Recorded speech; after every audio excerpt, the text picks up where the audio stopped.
খালিদ, আমি আন্তর্জাতিক মাতৃভাষা দিবসের শুভেচ্ছা জানাচ্ছি সবাইকে। আমি আসলে বাংলাদেশে একটি কবিতা পড়ছি।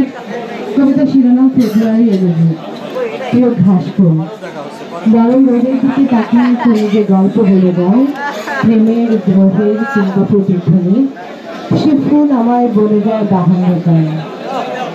প্রিয় রাজপথ, পিচঢালা পথের আকাশে রোদের মিছিলে যে পথ চলা, সে পথ আমার দেখায় স্বপ্নের পদচিত্র। আমি তার ইতিহাস বলি।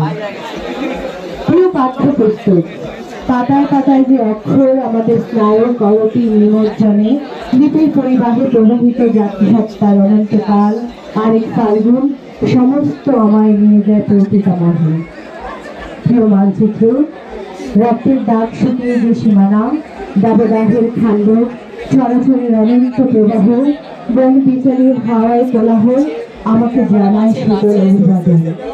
লাঙলের ফলায় জমিনে প্রণয়নে অধ্যক্ষ নিজের এবং আমাদের। প্রিয় দেশ, তুমি একুশ পদযাত্রায় উদ্দীপনা, রক্তের নামে লিখে যাওয়া পতাকার চারুকলা। আপনারা একটু হাততালি দেন, নয়তো বুঝবেন না আপনাদের হাত আছে। ধন্যবাদ সবাইকে।